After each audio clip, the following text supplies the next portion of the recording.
meeting, understanding the conservation districts and the waterfront districts that are affected by this. And the question that we have before us from the village board is, one, is this a text amendment versus map change or zoning change? And I think we have to answer those sort of sequentially. I think no matter what we answer, we have to give rationale for why.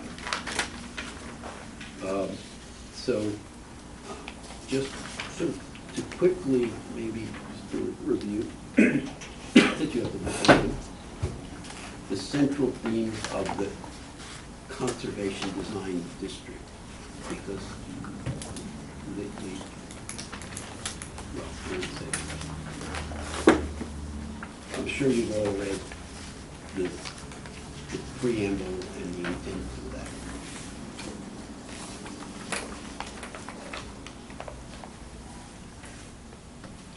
Can you just sort of... Sure. The CDD district, I'll read it briefly.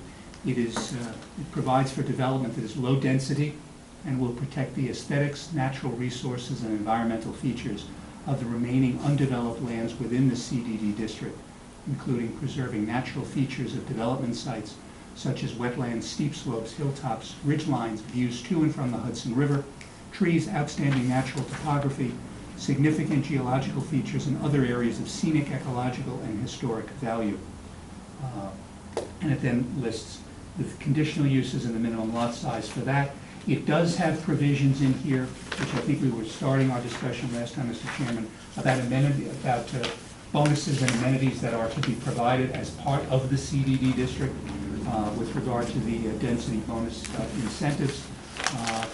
And so those are here, but it is specifically, as you know, it is the conservation development district, and it has its own very specific requirements. Also, if you look in terms of the charts at the end of the zoning code with regard to what is both conditional and what is not, and what is permitted, and also in terms of setbacks density.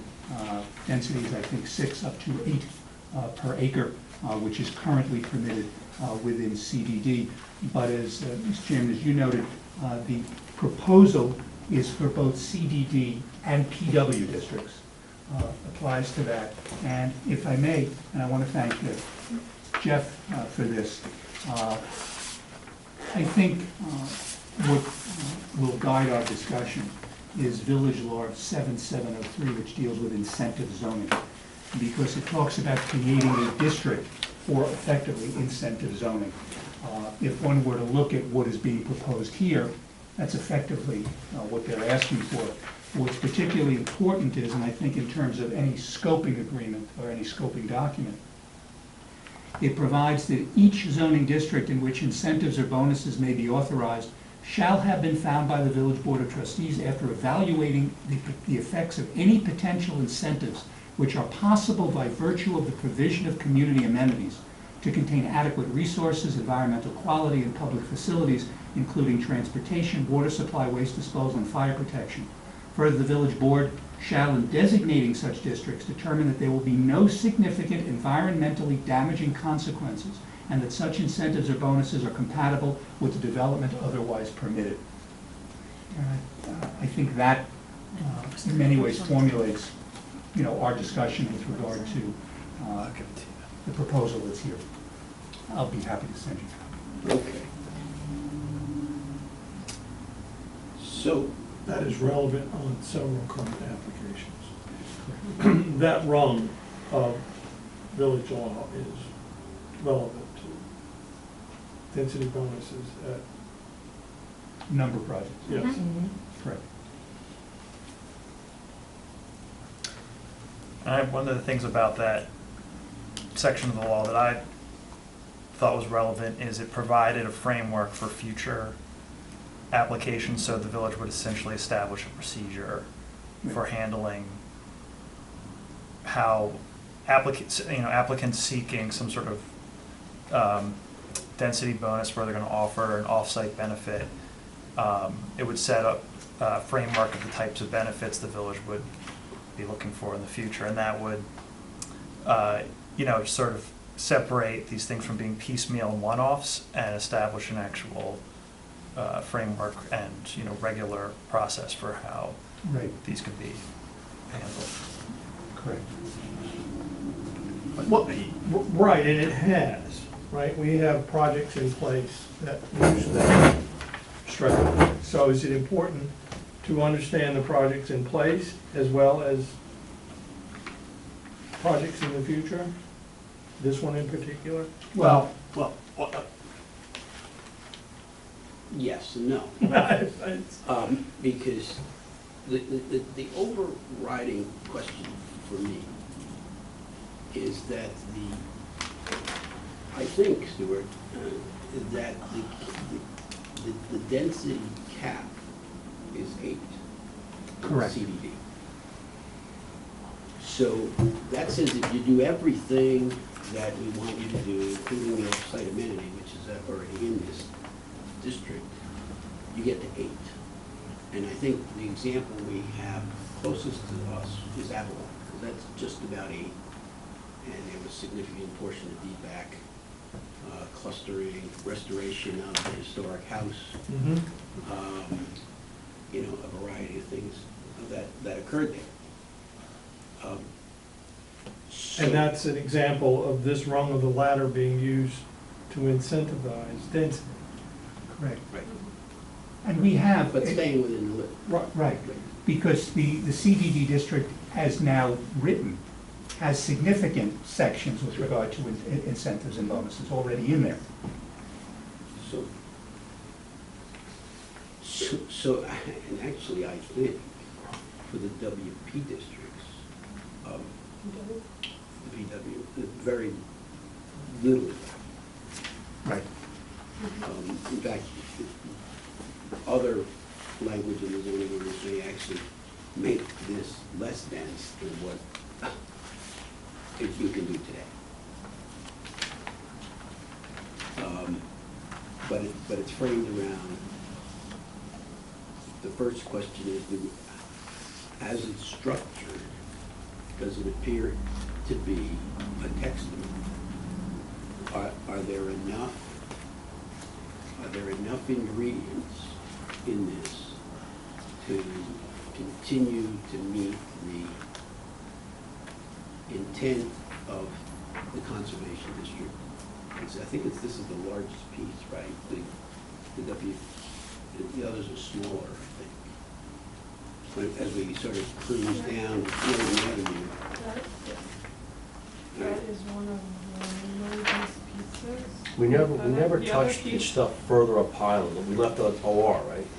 Right, Mariondale, right. what's next to Avalon. I mean, that's kind of, The other, in answer to your question, the other piece, you see, so, So we're gonna go down here. This is Snowden House. this piece, What? this is the language piece, it's 11.95 acres owned by the village. Yeah, but that we can't do anything about, that's a park.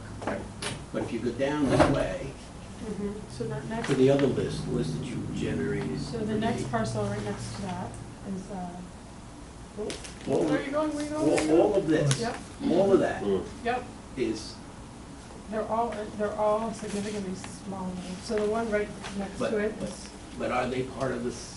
CDD. They are. yeah. Okay. Yes, But they they're all- are. They have to be like Alright. combined. so The Snowden one Park next is to it is CBD. 5.94 acres. And if you move down, so the one right next to it is Snowden Holden LLC, also known as Riverwalk. Can we pull up the zoning map up there, or is that, oh, it's behind you? That's the zoning map back there.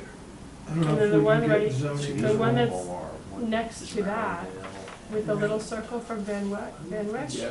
that is Snowden Houses. Right. And that is 5.54 acres. And then as you move down, so.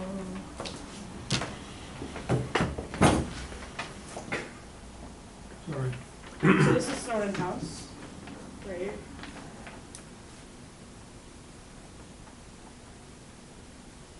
And This is plateau. Is there any CDD on the lower side or the That is- south side of That's, Snowden? that's Gerald How Wonderland. about that? Now, that's good. There you go. Is also All right, get rid of Gerald the double. Wonderland. You can see enough there, right? And I'm afraid then- I'm gonna lose it. That one is, this is the recently acquired Pomerantz Sethian and all. It's a recently 2.82 acres. This parcel is plateau. And it is 5.14 acres. This.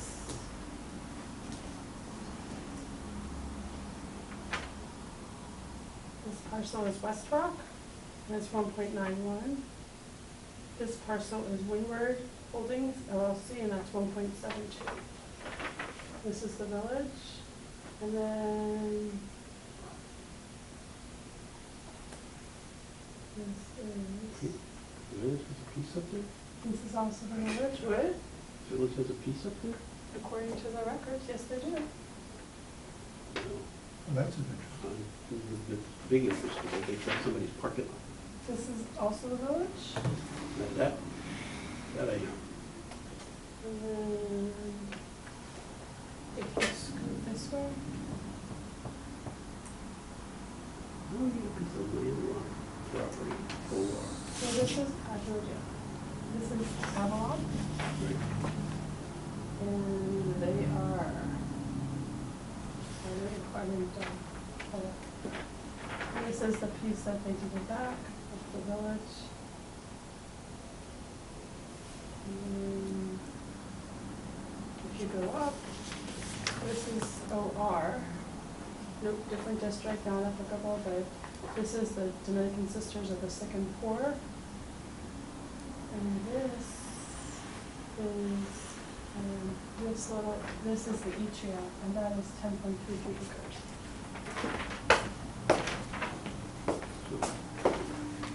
What was the last one? Atria. Atria, So, okay. so the CDD version of Avalon appears to be roughly the same size as the yellow. It's bigger.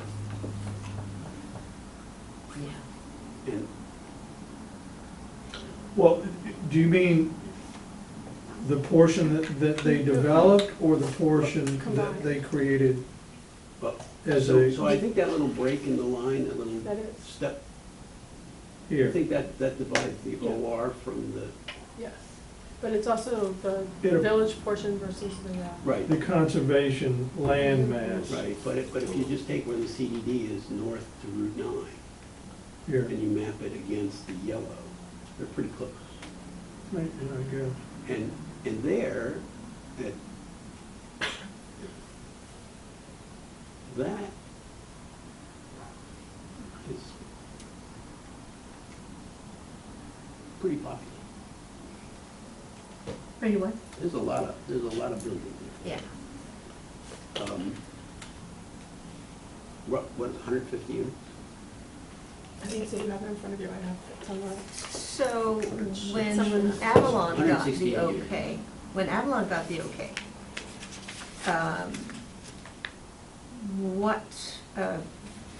what were the vehicle that made them do this? I mean, they did not need an amendment, did It was actually a rezoning, they? It was a rezoning. because it was originally Merle as OR. Mhm. And they bought the building, they knocked the building down, they restored The cave- mansion was the cave first, house, right. Yeah. and they returned, they did infrastructure improvements and returned 8 or so acres Yeah. to the village as forever park. Right, so it went from office space to public. I remember that actually, but what was the mechanism of that? Was it simply a rezoning complete? It was not an amendment, it was not, okay. Was Well, that around the step same one time as was the comp the, plan? what was the element that Stu highlighted? Yeah, in terms of, That's what they highlighted as the structural component to allow them Okay, to save the mansion, propose the conservation area, and then get to the density. right. But didn't that happen around the same time we did the comprehensive plan? Was it about 10 years ago? It was after. I think it's 2012, 2011 or 2012. That'd be 2 years after. It's not on this Yeah, list. I think if I recall correctly, when I pulled the Yeah. FEIS and the DEIS, it was like 2011 or 2012. So,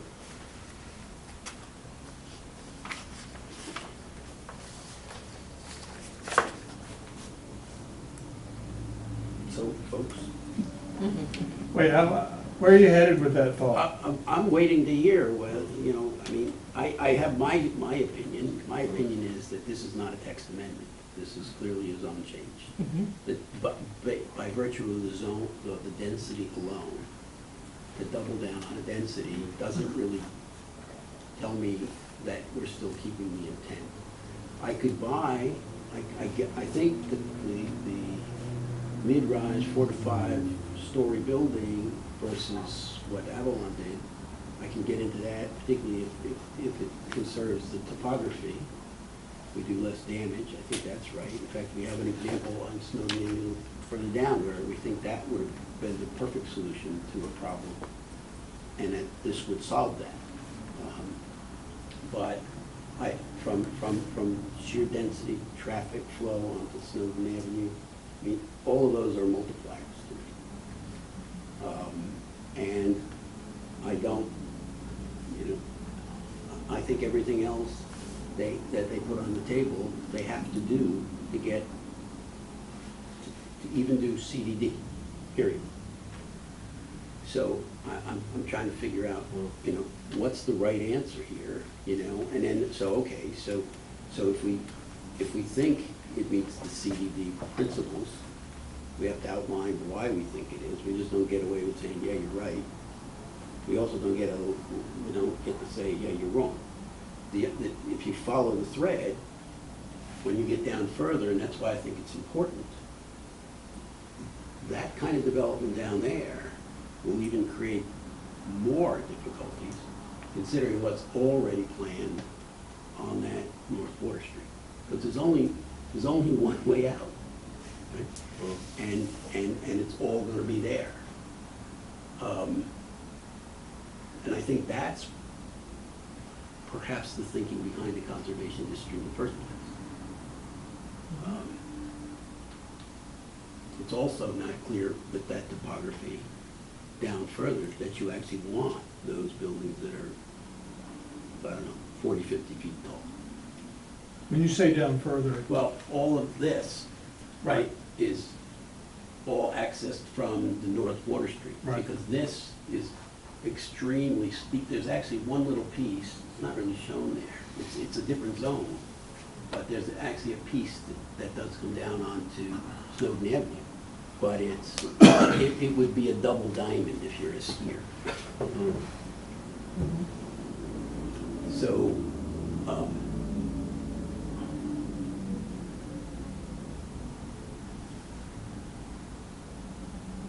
mean, it's hard to compare the two sites because the Avalon site, you've got frontage, it gave us some flexibility in design to say, let's push it up further, let's move it around, let's see how it, you know, sits and what kind of streetscape it does. So it's hard to compare the two sites from that standpoint because Avalon had the benefit of hundreds of feet of street frontage. and a resource on the site that they were willing to introduce into the site plan dialogue for saving the cane management. and it also was a site-specific discussion. Yes, This is not, right? Right, and it was already, they already had a developed use, and I think that's a huge thing in my mind. And I think with, I have a feeling that the amendment is gonna leave us open for a lot of leakage. Meaning that, you know, nobody has a crystal ball. If we take a chunk of a particular section of the CDD and say, okay, that will be then incorporated into a different zone, whatever it is, it at least leaves all the other CDD in a situation where we don't have to sort of anticipate what's gonna happen with future requests or future development. And the other, since to do CDD, you have to do every single thing that's being proposed, with the exception of the density increase. Mhm. I don't see the compelling reason. There's one other way that the density is achieved, though. Is if you look at what's existing CDD, the setback requirements, you look at what's being proposed, the way they achieve that density in the same footprint is they allow for greater height. And I think existing in the CDD, you could build 4 stories or 48 feet, and they're proposing 6 stories or 72 feet. So, I mean, the thing the height brings up to me as an additional factor than the density is how the views are supposed to be preserved in the CDD district. And so one of the things I think either we should be looking at or the secret review should be looking at is the effect on that. I think that's fair, but to your point though, and that's to the point we were discussing before, because there are properties here that would benefit from taller, less footprint design. But that argument was never double the density at the same time. If you can take 8 units, you can spread it out, or you can stack it, but you don't get to double it and stack it. Well, that's how they're proposing to double it. Well, It's same size footprint, same size impervious coverage, building coverage, but they want to double the density in that same. but everything that density drives an environmental cost too. Particularly since the CDD is very explicit about views. Yeah, that's my- particularly from the Hudson and from other locations, which is not referenced in their proposal. But going down, forget about that area, Yeah. going down further, Yeah, you're sitting on a bluff. You put up a 6-story building on top of some of those hills, you got some view. Right? You're equivalent there to Scarborough Manor on the south side of Boston. Mhm.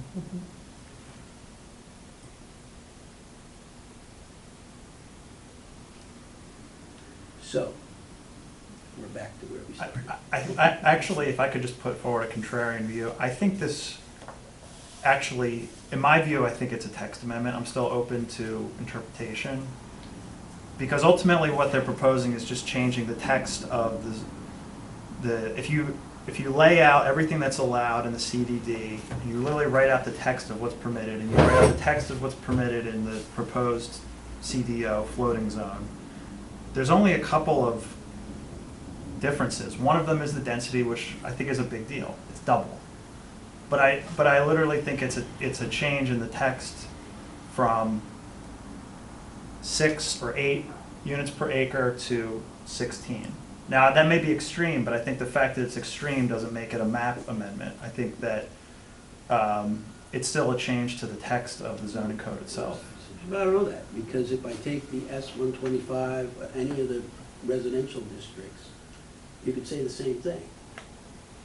Right? It generally always comes down to how many can you put there. I mean, it's actually, I agree with that point of view, because you might as well say, we have a 1-family zone, now we can make a text amendment to say, if you can press it in there and still have your setbacks and whatever, you can make it a 2-family zone. I don't think it's, You yeah, don't but, think it's, okay.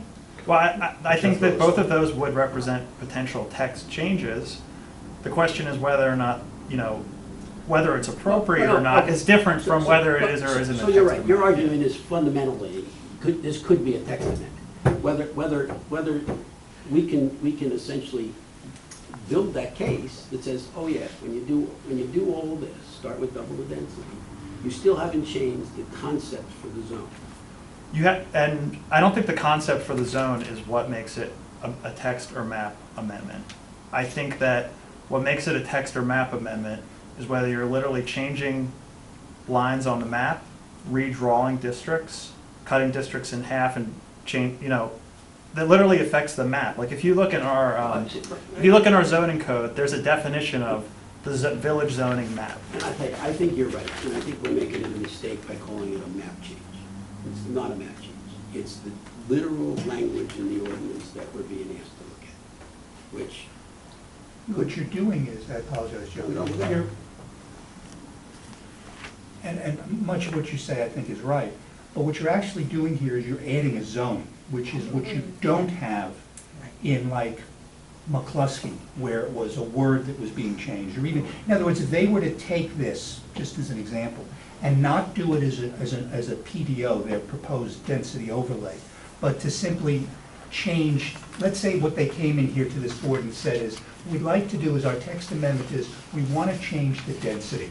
We want to go from 6 with a max to 8 to, let's say, 8 with a max of 12, just throw those numbers out.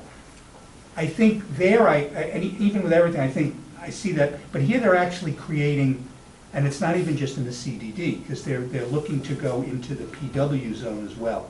So I think there's an Which argument. I question why they would want to do that, but that's a separate. And I think that's Yeah. something, based on conversations I've had with their attorney, I think that's something they're questioning as well at this point. See, I would have, for me, I would have thrown the OR. Because OR generally leans toward, in fact, everything on the north side of Austin was OR. And little by little, it's become development. And what I think the thinking was is how do you manage that? And for a lot of that, there were actually floating zones that were built into the ordinance, and you came in with a site plan and the prescription that was in the floating zone, and you overlaid it on the existing land, and that's how you got your rezoning and your site plan at the same time. Where there was lots of discussion about whether this last comprehensive plan should have had some of these floating zones. Or we could have thought this out ahead of time. We would have probably had a lot clearer vision of what the conservation district should be if we had done that, but we didn't at the time. But I think, we just have to figure out what it is, and what are we gonna tell the board, right? Well, so, I wanted to talk about where Jeff was, but now you've tweaked my interest. So as a part of that discussion that it sounds like you recently had with their attorney about some of their strategies, and some of those strategies that may be linked to their site plan, where is that headed? Because that may, Well, when I had the, when the attorney and I were chatting a little about the issue of site plan, and I reminded him that we're not at the site plan stage at all yet. We are dealing with this. recognize it, and yet they have one, though. They have, they have something that they presented, they have a concept, let's call it that. But what the attorney had said to me was, effectively, they have heard what you folks have said, they've heard what other folks have said, and I think ultimately when we see what they come back with in terms of be it text, be it map, I'm not convinced it's what we have in our book here. I think you're gonna see some changes. There may be changes in the size, there may be changes in the zones that are affected. So I think that will, I think both the scope and the ultimate secret will, I think, result in something that is gonna be different than what we got initially from them. And to a certain extent, that's encouraging, Correct. right? Because that's essentially what this process is about, as opposed to driving up to the intersection and going, okay, right? It's all loaded up in the back of the truck, am I making a left or a right Right. here? And, I mean, to go back to your notion, Joe, that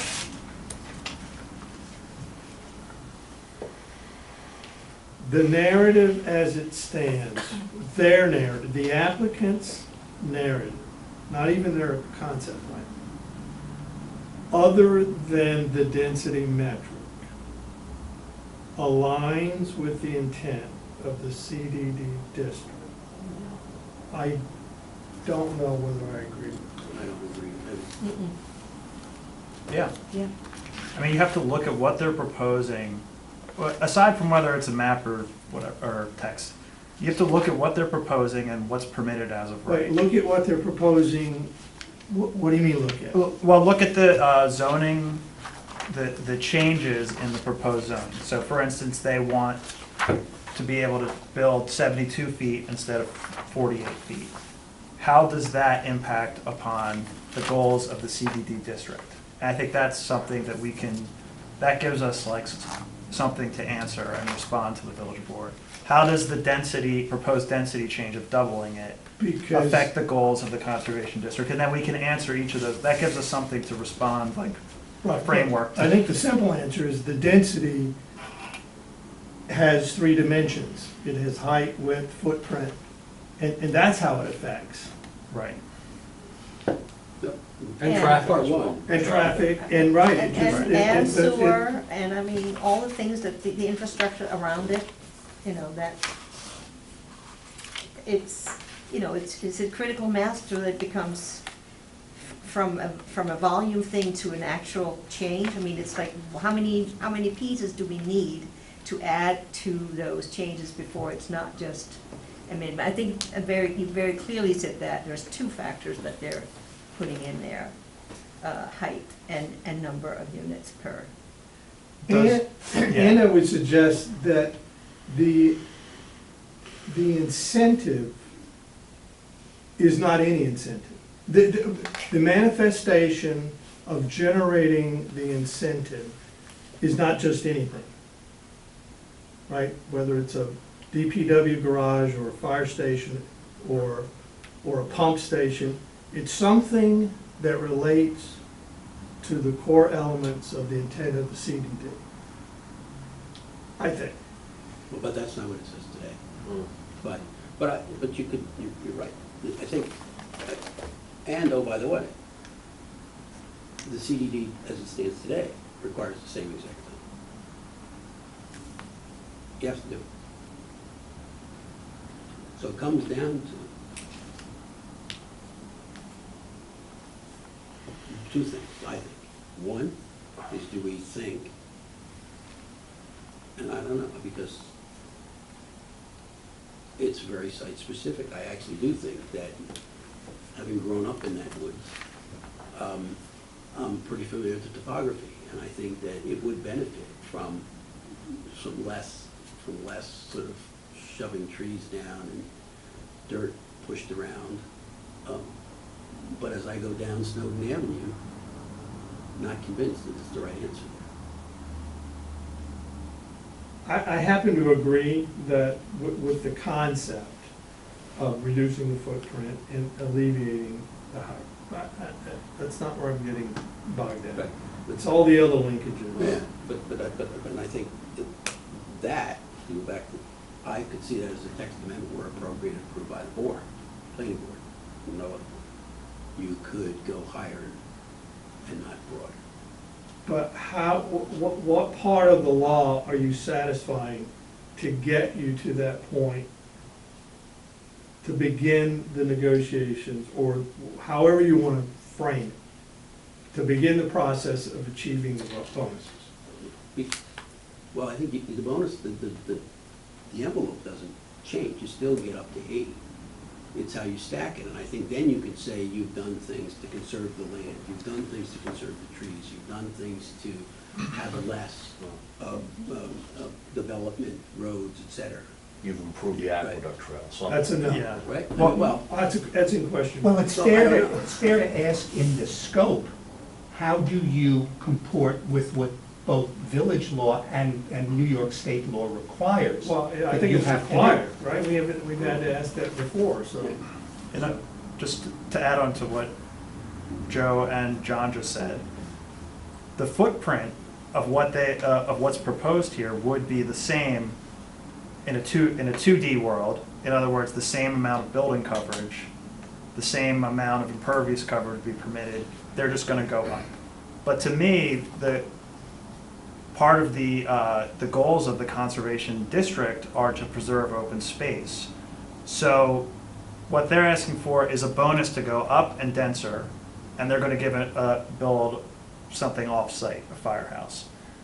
But to me, and maybe this is sort of echoing what John said, the benefit, the density bonus should be related to the goals of the conservation development district. So if you're going to go denser and up, maybe that should require shrinking the footprint and saving preserving some more open space. Or enhancing another Yeah. element of the conservation.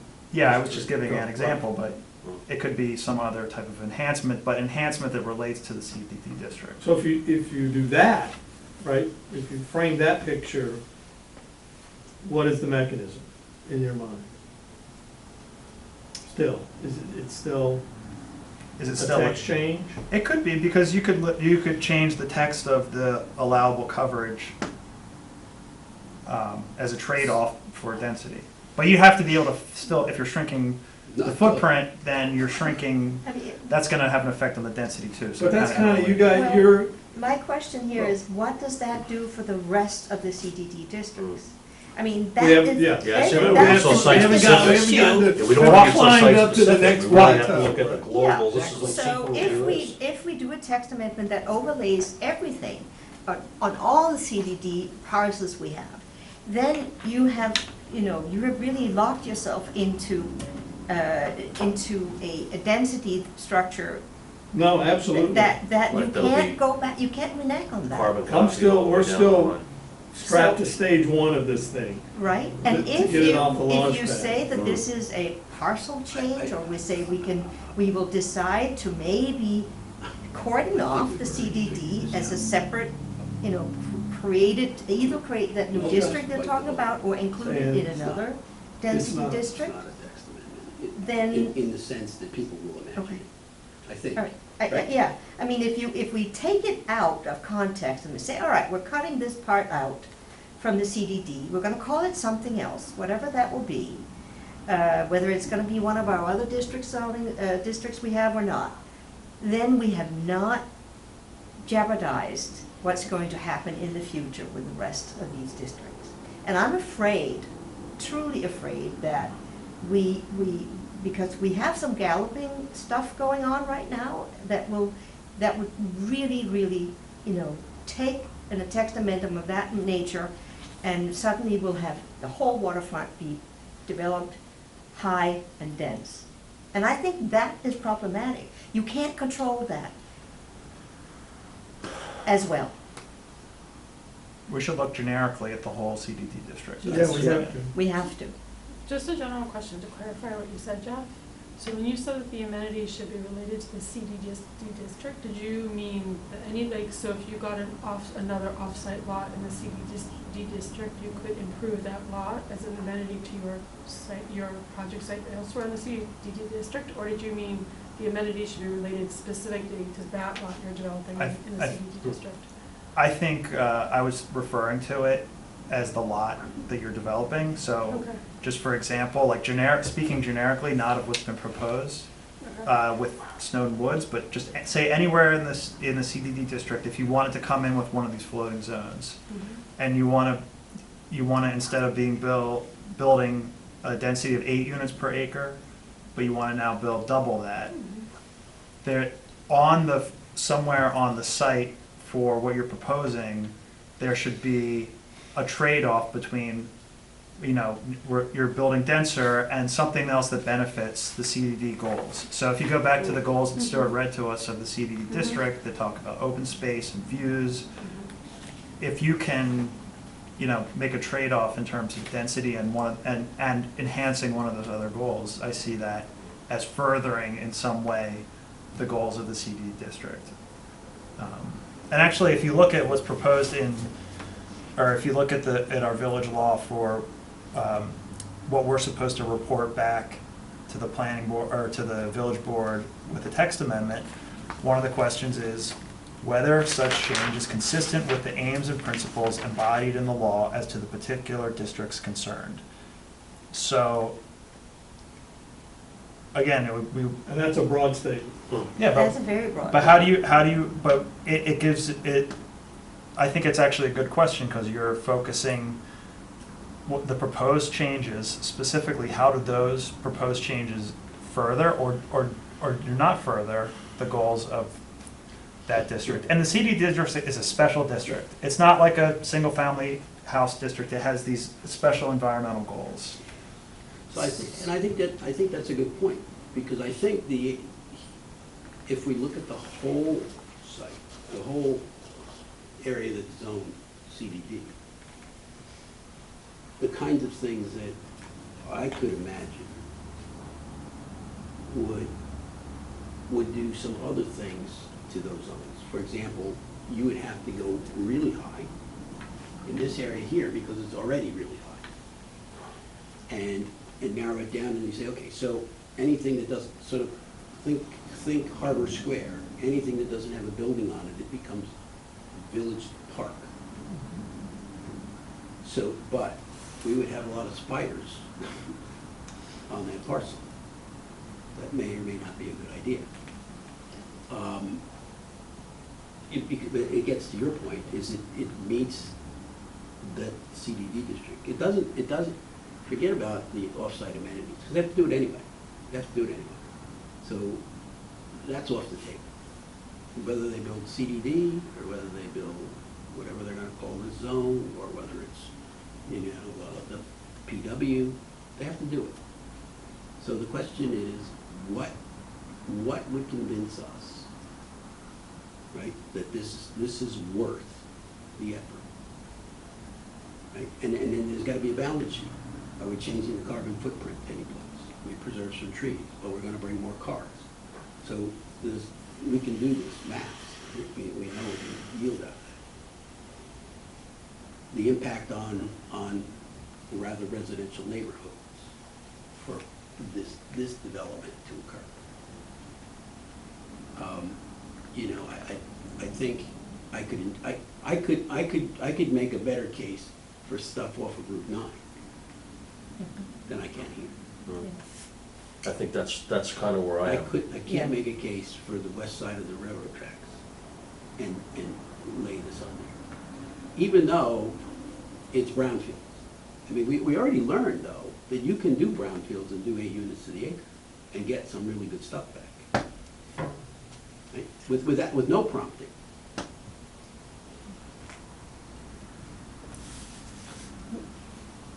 We're kind of, I mean, you've highlighted the legal foundation. Jeff just cited the only legal bridge, which is kind of where I was last week, to say the intent, the narrative, forget the sketch plan, the zoning narrative has to be tied to the intent of the zone. And so let me perhaps bring it back to that, because I think that's where we ultimately have to be. The idea from, and I'm not talking for the applicant, but I'm just sort of relating what has been related to me, is that ultimately they get a final scope, they then do their EIS.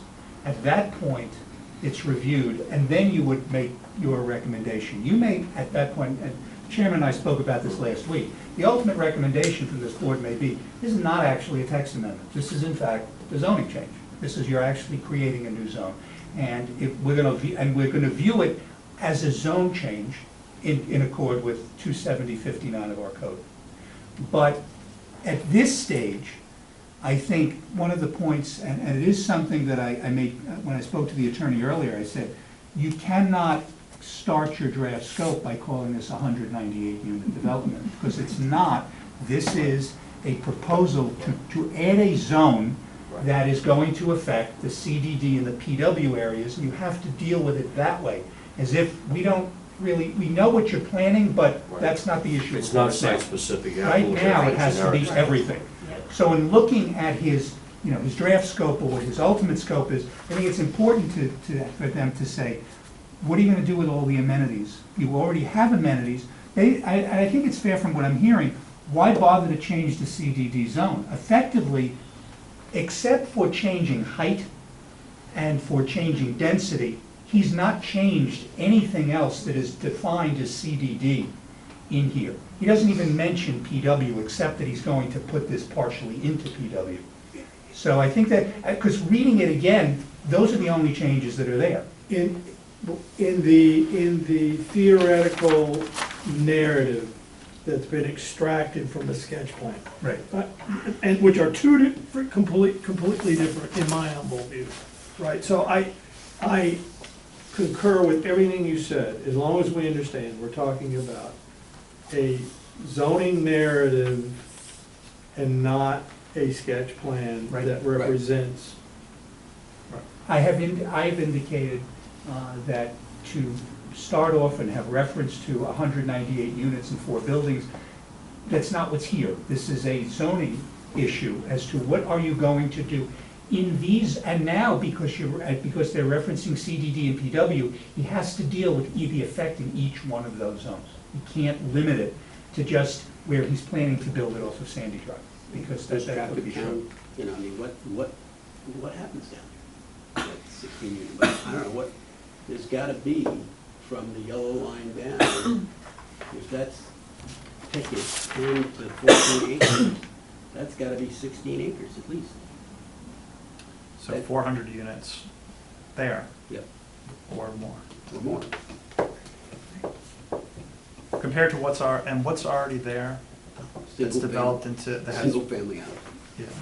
big estates. Well, you have almost 11 and a half acres with the next 2 lots alone. So, no, I'm just saying, it's a significant impact on the infrastructure, for sure. In an area that I don't know that there's a solution for. It's just like got one way in. That's right, so you can't make another road, we can't even dig a tunnel. So, we have arrived at a cross point here. That, and I think our council has just sort of given us at least the first 2 sentences. Started the summary. Yeah. So I think it's fair to say that this is a zoning change. And then we should articulate the things that you pointed I think out. they're all zoning changes. That's not, the choice is text change or map change. Zoning change is not an option. Well, but it is. They're all zoning changes. But it is, but I think that, you know, I'm not the lawyer here, but I think the fine point that some of us are struggling with is that at some point, when you dramatically change some of the key elements of that zone, you've actually redefined what the zone is. And that's not, it's not saying, you know, if you, for example, I don't know how we would do this, but, so you get to 8 units to the acre. If you build, traditionally, you give me 10% affordable housing. And so this is driving, I think, 15 units. Right. This zone would be 15. So you could get, for every 20 units, you have to give me 1 more affordable unit. That, in my mind, is a text change. Because it doesn't grossly impact the intent of the ordinance. Or formula-driven, mathematically driven, Yeah. it's, you know, correlation ratio kind of concept. And you could further say that, you know, rather than just leave it as we did in the north, you get land back. You have to create trails, you have to create the signage, you have to create the access to it, you have to provide adequate parking for the public to get to it. You could do all of those things. That still, in my mind, is a text change. And if we're heading in the road to do that, although one sort of counters the other, because if I'm asking somebody to build more affordable housing, they're not going to be that interested in building me more amenities. So they got to spend the money. The money's coming from the pot didn't get any bigger. Big enough. Right? So. I think at this point, it would be, you know, Lynn and I can put something together for the other attorney and their developer, which effectively indicates that, and I think it's fair to say, the sense is from this board, they view this, although they're not going to make any recommendation to the board at this point, but this is more of a if we want to call it map change, because essentially you are, because what you're doing is you're adding a new zone. You're effectively adding a zone which would be mapped in different areas. But regardless of how we quantify it or call it right now, you need to be able to comply with what is effectively you're asking for incentives. So you've got 7703, which Jeff pointed out. And I think they have to comply with those requirements. And whatever scope they put together has to start from the argument that this is a change to the zoning code, be it text or be it map. It's not, we're not reviewing a site plan right now. And that's the key element that we do. But then they can address the Right. delta, the double the density, and why doesn't it have, you know, how is it gonna have the positive impact that they believe it will? And I think that trajectory will lend itself in a positive way to a reassessment of what manifested itself as a sketch plan, I think. Because it's also important to note, they're not asking to get rid of the CDD zone. One could argue that effectively that's what this does, but there is still a CDD zone in their plan. It's just you now would have an overlay, and I think one of the things that's fair in their scope for them to answer is basically why not just essentially keep a CDD? I mean, you've got, again, other than height and density, it is effectively the same zone. We're putting the PWs to the side. But then it also comes down to a balance sheet question. Right. Why do you need to do it? What's driving? Clearly, it's not, it's a financial question, Right. right?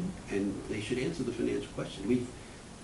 In 2003, 2004, we had one of those, and there was no answer. Yeah, Right? there's gonna I be. mean, there's gotta be something. You know, Harbor Square claimed that they had brownfield. We didn't get that same thing from Avalon. But, you know, to some extent, the Avalon had a Printex little site. bit of that, but not to The the Printex extent. site, Right. you know, I mean, so there were things that we clearly won on. Because there was a mess that somebody was gonna go clean up, so we all benefited from that mess. We need that same definition here, too. Okay, All right? we'll put that Are together. we good? I really thought we'd be here till 9 o'clock. Man, Yeah. good job. That's good. Efficient use of time. So in terms of the questions that we are supposed to answer, You're not going to do them yet because the recommendation back to the BOT will come after they come back with their environmental impact statement. So right now, you don't have to do that. In other words, ordinarily you have to give a recommendation within 62 days. They've waived the 62 days. So they're going to do their EIS, they'll come back, you'll have it all in front of you, and then you can do a full recommendation to the board saying it's, you know, we may not think it's a text amendment, we think it's this, here are our reasons, we don't support what they're doing, and this is why, and then the board ultimately would make a determination based on that. You may, as was the case with McCluskey, have your own suggestions as to what the change might be. Because with McCluskey, all they came in is to put in the word residential, but this board added things with regard to buffers and parking and things like that. So and those were all in fact taken up and approved by the BOT. So that can certainly be done here. So at this point, the questions are there, but it doesn't require a report to the Board of Trustees at this point.